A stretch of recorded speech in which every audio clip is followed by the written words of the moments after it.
untuk Indonesia yang lebih baik. Kami memberikan advice gitu, misalnya biasanya dari hobi, dari background gitu, background orang tua gitu. Nah, sebenarnya sangat mudah sekolah di sana karena tidak ada tes yang lain selain bahasa Inggris. Gitu. Jadi modalnya bahasa itu tadi bahasa aja ya. Jadi pada saat kita misalnya sudah siap nih mau sekolah di sana, lulusan sini misalnya dari SMA aja misalnya mau ngambil S1. Nah, itu hanya bahasa Inggris. Hebatnya Australia itu si student itu diberikan secara legal bisa bekerja sebanyak 48 jam per 2 minggu. Itu legal. Jadi student visa itu sudah otomatis dapat visa kerja. Gitu. Jadi tidak usah kita mengambil lagi visa kerja. Kita apply student visa, udah legal aja mereka bisa kerja 48. Kenapa? Kenapa government Australia seperti itu? Universitas UMI adalah salah satu jawabannya. Karena Universitas UMI ini juga membuka seluas-luasnya kerjasama dengan beberapa perguruan tinggi juga termasuk di luar negeri. Misalnya dengan Australia kita sudah ada kerjasama ya dengan Ibu Tati juga. Untuk apa? Untuk menampung tadi hal-hal seperti yang disampaikan ya. Jadi sebagai anak-anak muda ya menurut hemat saya gantungkanlah cita-cita setinggi langit, nggak perlu merasa khawatir apapun karena akan selalu ada jalan kok. Nah, Universitas UMI salah satu yang akan memberikan solusi itu. Kami baru pulang dari China, dari Cina. Kita baru saja juga menandatangani MOU ya, Memorandum of Understanding dengan salah satu universitas terbaik di Tiongkok, namanya JCMU, yaitu Zhejiang Chinese Medical University. Itu nomor 4 terbaik di Tiongkok. Nah, dan kita sudah menandatangani kerjasama untuk apa? Salah satunya kita akan ada yang namanya double degree. Jadi 2 tahun di sini, 2 tahun di sana, dan ada spesifikasi yang luar biasa yang sedang kira-kira di sini baru tumbuh atau sedang berkembang, yaitu TCM. Assalamualaikum warahmatullahi wabarakatuh, teman-teman sekalian. Kembali lagi bersama Ibrahim Askar di podcast UNMI untuk Indonesia yang lebih baik. Nah, di tengah kita sudah ada 2 narasumber yang begitu hebat dengan topik yang luar biasa menarik untuk anak muda yang tentunya dekat banget dengan kita semua, yaitu terkait dengan pendidikan tinggi. Nah, teman-teman pasti punya angan-angan untuk memiliki pendidikan yang tinggi, pendidikan yang bisa kemudian membanggakan keluarga dari teman-teman semua. Dan pada kesempatan ini kita akan bahas begitu banyak ya terkait dengan universitas, baik itu Universitas UMI Bogor, juga dengan kerjasamanya terhadap jejaring yang luas gitu. Jejaring internasional khususnya di Australia.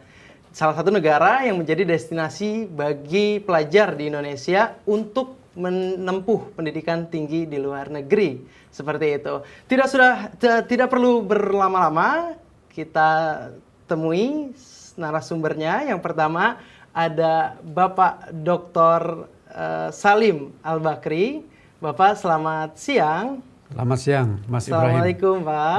Gimana kabarnya, sehat? Alhamdulillah. Alhamdulillah. Mas Ibrahim juga sehat kan? Sehat, Alhamdulillah, Pak. Kemudian yang kedua ada Ibu Tati Sumarna. Selamat siang, Bu Tati. Assalamualaikum. Selamat siang, Assalamualaikum Mas Ibrahim. Gimana kabarnya? Alhamdulillah sehat. Bu Tati gimana? Sehat? Alhamdulillah Ya. sehat. Jadi Bapak Salim ini adalah Wakil Rektor 3 di bidang kemahasiswaan dan kerjasama dari Universitas UMI Bogor.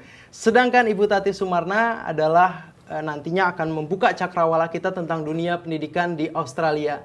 Dan luar biasanya Universitas UMI yang merupakan universitas baru ya, namun sudah memiliki jejaring internasional yang begitu luar biasa. Nanti kita akan bahas lebih lanjut. Yang pertama kita coba dari Ibu Tati dulu. Nih Bu Tati, saya sebagai anak muda Bu Tati ya, saya pengen punya pendidikan di luar negeri, tapi belum kesampaian Bu Tati.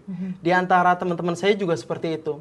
Yang menjadi kendala utama kadangkala ya Bu Tati itu adalah terkait dengan misalkan bahasa ya kan, yang perbedaannya luar biasa gitu. Sedangkan di Indonesia kita lihat bahwa bahasa Inggris itu juga menjadi kendala seperti itu. Banyak bahkan yang sudah kuliah S1 di Indonesia itu belum bisa berbahasa Inggris gitu. Itu menjadi struggle tersendiri gitu buat anak-anak kita. Nah, kemudian tantangan yang kedua juga terkait dengan akses ke sana yang seringkali dianggap repot dan sulit aksesnya, peluangnya kecil seperti itu. Sebetulnya seperti apa sih? Apakah tadi yang menjadi keraguan itu betul adanya atau seperti apa Ibu Tati? Ya, kebetulan saya bekerja di Australia Study. Australia Study adalah salah satu agensi yang menolong student-student, calon student yang akan pergi ke Australia. Ya, sebenarnya tidak serepot itu untuk sekolah di sana. Kalau kita memang benar akan sekolah, ya. Servis kami itu dari mulai pendaftaran, dari mulai pencarian, dan bahkan kita memberikan edukasi gitu, memberikan opini. Sama kebanyakan kan anak-anak muda sana masih bingung ya, mau ngambil sekolah apa gitu. Betul. Terus kesananya saya akan bagaimana gitu. Nah, kami memberikan advice gitu, misalnya biasanya dari hobi, dari background gitu, background orang tua gitu. Nah, sebenarnya sangat mudah sekolah di sana karena tidak ada tes yang lain selain bahasa Inggris. Gitu. Jadi modalnya bahasa itu tadi bahasa aja ya. Jadi pada saat kita misalnya sudah siap nih mau sekolah di sana, lulusan sini misalnya dari SMA aja misalnya mau ngambil S1. Nah, itu hanya bahasa Inggris. Oh, jadi standar pendidikan di sana nggak setinggi itu yang kita bayangkan gitu? Tidak, ya. Bahasa Inggris, lalu setelah itu pendaftaran hanya Inggris dan paspor ya, udah otomatis harus punya paspor kan. Iya, nah, setelah itu didaftarkan di sana, si sekolah mengeluarkan offer letter yang di situ diterangkan bahwa anak ini sudah terdaftar dan harus membayar. Setelah dibayar, nah itu akan keluar namanya COE, Confirmation of Enrollment. Berarti si anak ini sudah terdaftar, sudah menjadi murid di sana. Nah, inilah nanti salah satu surat yang akan dilampirkan untuk mengapply visa. Itu seperti itu, hanya seperti itu. Jadi ya. prosedurnya seperti itu ya. ya. Setelah itu kita baru ke visa. Nah, visa mungkin emang agak ribet karena kita harus menunjukkan sama government Australia kalau kita memang mempunyai dana untuk sekolah dan hidup di sana. Meskipun hebatnya Australia itu si student itu diberikan secara legal bisa bekerja sebanyak 48 jam per 2 minggu. Itu legal. Jadi student visa itu sudah otomatis dapat visa kerja. Jadi tidak usah kita mengambil lagi visa kerja. Kita apply student visa, udah legal aja mereka bisa kerja 48. Kenapa government Australia seperti itu? Mereka memberikan pelajaran sama student-studentnya untuk bersosialisasi ya, untuk mempunyai pengalaman bagaimana hidup di lapangan. Itu di dalam bekerja itu yang saya lihat banyak sekali yang kita pelajari, yang tidak kita pelajari di sekolah. Dalam kuliah, ya, pertama, manage your money, manage your time, terus manage teman-teman ya. Kita dengan bos juga harus nge-manage kan bagaimana. Ya, meskipun memang pekerjaan yang didapat itu biasanya pekerjaan di lapangan gitu, jarang ada di kantoran. Gitu. Jadi sebelum naik ke jenjang berikutnya, si student sudah siap dengan semua keadaan sana gitu. Jadi kalau saya bayangkan, dia selain punya pengalaman akademik di kampus, juga punya pengalaman kerja sekaligus gitu ya. Betul. Tapi boleh dong saya asumsikan kalau memang itu atas dasar kebutuhan karena memang biaya pendidikan di sana mahal. Betul. Seperti itu. Iya.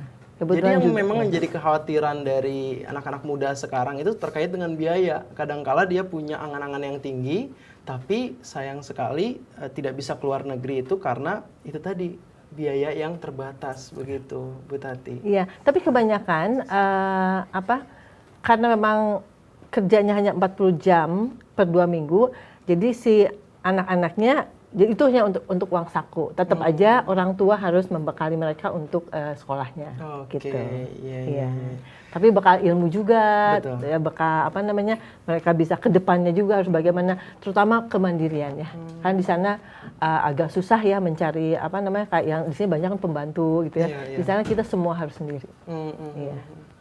Jadi solusinya seperti apa ya? Kita bisa merasakan kuliah yang bisa kerjasama dengan luar negeri, atau paling tidak kita bisa merasakan kuliah dengan standar luar negeri dengan biaya yang terbatas.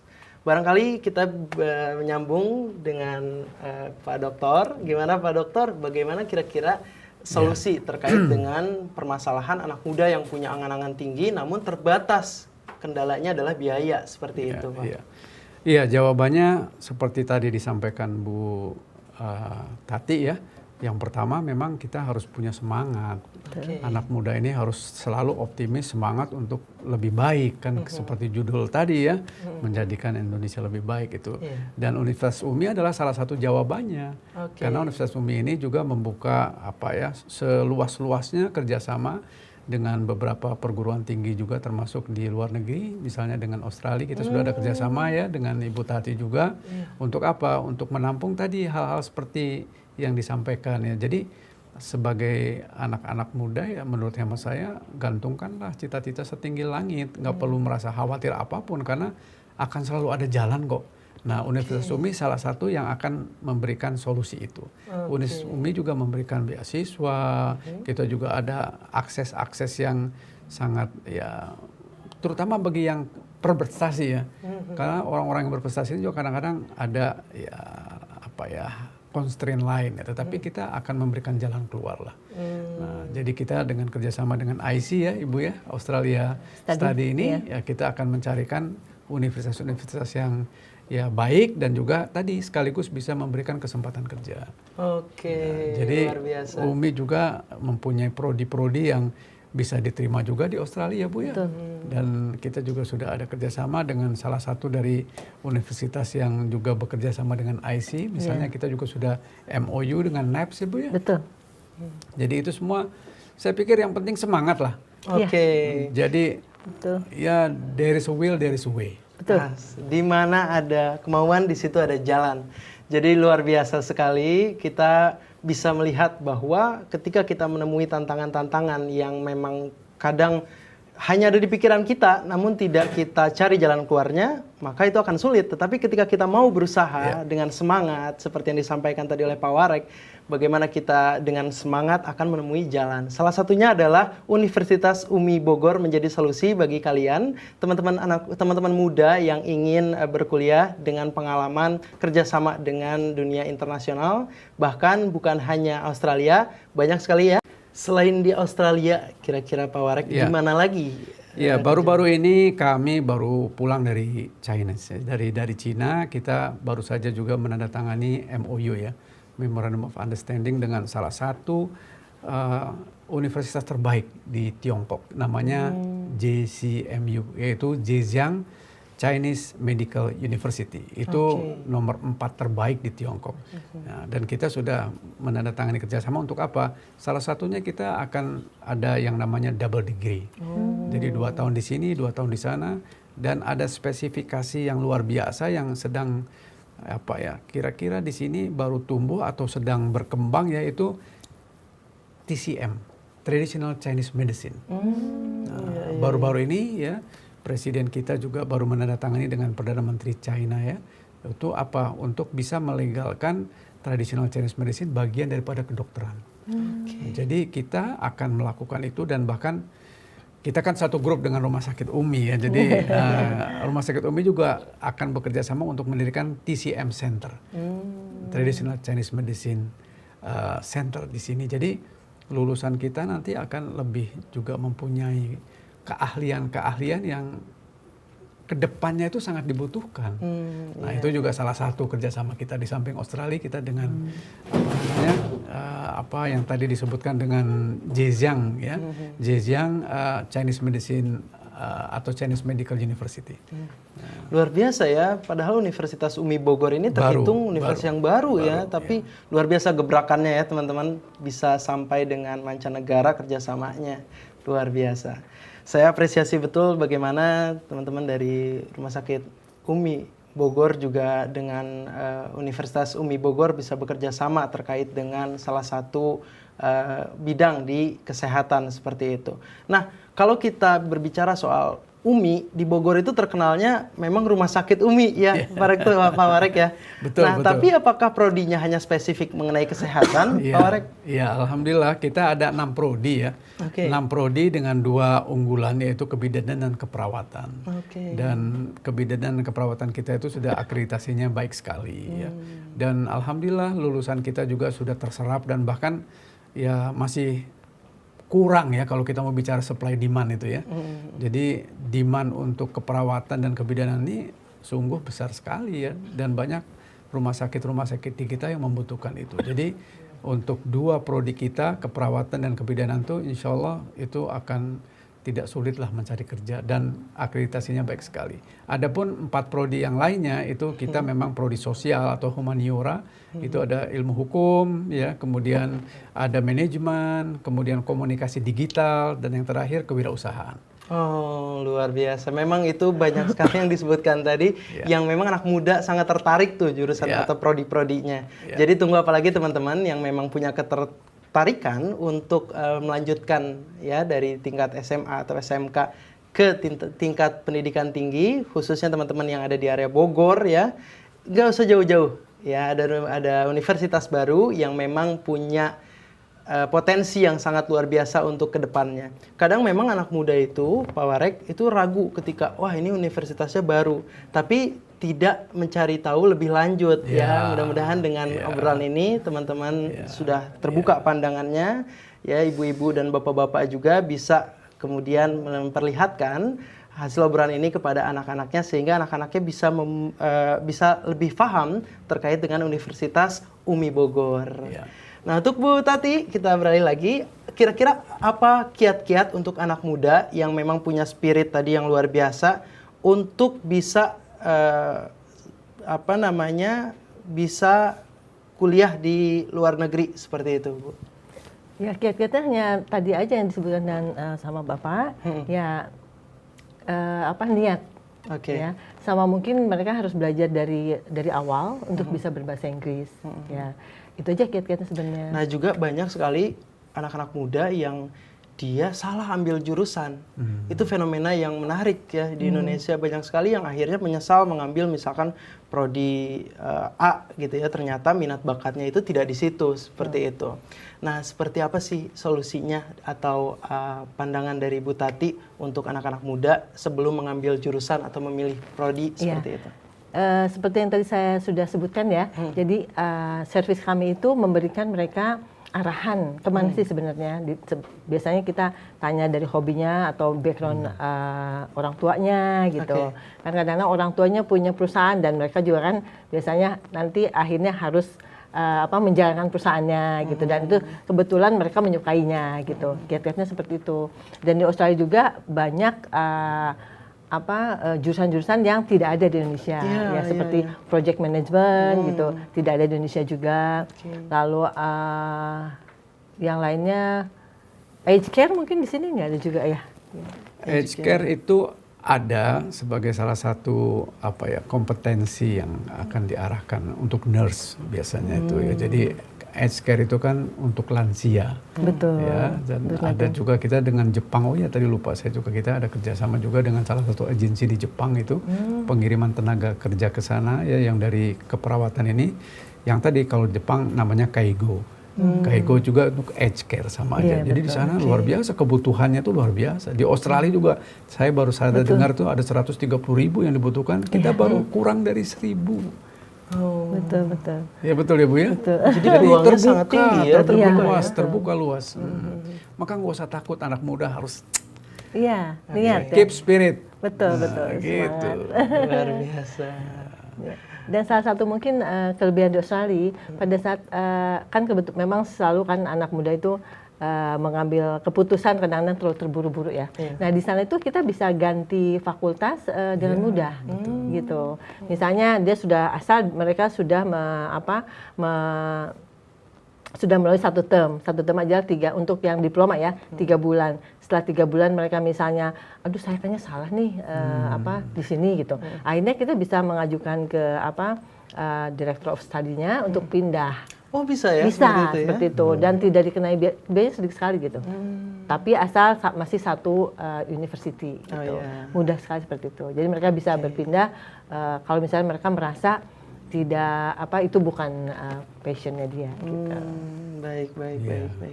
Jadi memang solusinya seperti itu ya. Barangkali itu sebetulnya bisa diadaptasi ya di Indonesia ya, karena di Indonesia ini juga banyak sekali anak muda yang punya problem seperti itu. Iya, saya pikir tidak sulit ya, karena memang Indonesia juga sebenarnya ya, kalau dilihat secara ini tidak tertinggal jauh juga.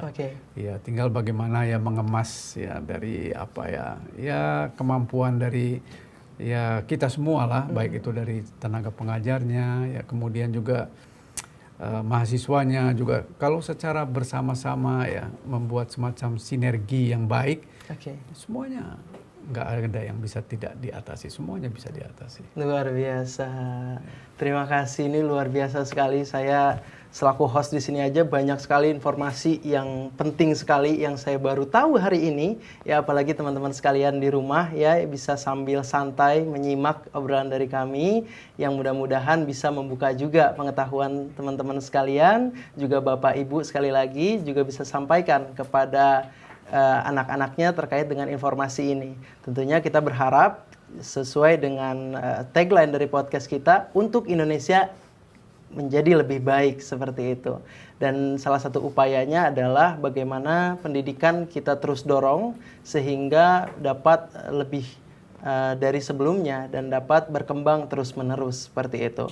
Nah, untuk terakhir ya, closing statement dari Pak Warek seperti apa Pak terkait dengan dunia pendidikan hari-hari ini di Indonesia, dan juga bagaimana ke depan pengembangan yang akan dilakukan di Universitas UMI Bogor. Apalagi ini kalau disebut universitas baru yang sudah ibaratnya banyak mendobrak gitu ya, banyak mendobrak hal-hal yang barangkali tidak dilakukan oleh universitas lain seperti itu. Universitas UMI mempunyai satu tagline, yaitu inovatif, caring, dan global. Inovatif tentu kita selalu mencari jalan untuk selalu lebih baik.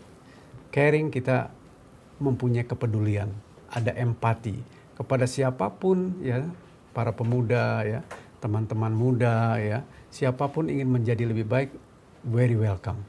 Universitas UMI dengan terbuka menerima siapa saja, dan kita akan selalu memberikan solusi. Kalau tidak mampu, kita bagaimana caranya kita ajak bicara mereka supaya mereka juga punya kemampuan. Kalau mereka juga termasuk orang-orang yang ya dari sisi ekonomi, kita carikan beasiswanya. Yang penting kembali semangat. Karena apapun tanpa semangat itu nothing. Jadi kembalilah kepada semangat, belajarlah bagaimana mengempower diri sendiri, mengencourage diri sendiri untuk menjadi lebih baik. Karena ya kita tahulah, manusia yang paling baik itu adalah yang paling bermanfaat bagi orang lain. Betul. Gitu saja. Baik, terima kasih. Nah, kalau misalkan anak muda kepo nih tentang Universitas UMI Bogor, itu bisa langsung datang ke sini atau ada cara lain lebih mudah? Kita punya banyak media. Oh, udah banyak. Ada IG ya, Instagram kita juga punya website, kita juga punya X atau dulu Twitter namanya ya. Kita juga banyaklah termasuk podcast ya, kita juga akan. Dan juga kita banyak melakukan kegiatan-kegiatan sosial ya, yang berkaitan dengan bagaimana masyarakat juga menjadi lebih aware tentang bagaimana pendidikan ini memang sangat dibutuhkan. Untuk menjadi orang yang lebih baik. Tidak ada kata lain kecuali mengencourage diri untuk masuk ke daerah pendidikan yang lebih baik. Oke, terima kasih sekali lagi Pak Warek ya atas masukan-masukannya di kesempatan siang hari ini yang begitu banyak daging banget pokoknya ya siang ini, luar biasa. Dan juga itu tadi, jadi teman-teman bisa langsung cari informasinya di banyak platform digital yang bisa dicari ya, dari Instagram sampai dengan X kata Pak Warek tadi. Nah terakhir Bu Tati, bagaimana closing statement dari Bu Tati terkait dengan dunia pendidikan hari-hari ini di Indonesia? Yang penting untuk anak muda sekarang semangat. Untuk hijrah ke Australia, sekolah di Australia tidak sulit, asal kalian ada semangat. Hanya itu aja. Ya. Dan saya dengar juga nanti ada cabang kantornya di Universitas UMI Bogor ya? Ada ya. Luar biasa. Jadi kita sudah menyiapkan kantor untuk Bu Tati. Luar biasa. Keren banget, mudah-mudahan bisa bermanfaat. Amin, bisa kemaslahatannya luas sampai dengan anak-anak muda Kota Bogor bisa berkuliah di Universitas UMI Siap bantu. Bogor. Iya. Amin. Terima kasih sekali lagi kepada Pak Warek ya dan Bu Tati ya atas masukannya, atas bincang-bincangnya di siang hari ini. Mudah-mudahan sekali lagi menjadi bermanfaat. Amin. Amin. Amin ya Rabbal Alamin. Begitu teman-teman obrolan kita di siang hari ini, mudah-mudahan bisa membuka wawasan teman-teman, dan teman-teman sekali lagi yang tertarik untuk lebih tahu tentang Universitas UMI Bogor, silahkan dicari di platform digital dari Universitas UMI Bogor atau bisa langsung datang. Ya, bisa langsung datang ke Universitas UMI Bogor. Alamatnya mungkin Alamatnya ya. di mana, Pak Warek? Jalan Raya Pemda nomor 100 ya di Kabupaten Bogor. Oke, ditunggu teman-teman. Itu dia podcast kita hari ini. Terima kasih sudah menyaksikan di Unmi Podcast untuk Indonesia yang lebih baik. Terima kasih. Wassalamualaikum warahmatullahi wabarakatuh. Waalaikumsalam. Terima kasih, Bu warahmatullahi Tati. wabarakatuh. Oke, sama-sama.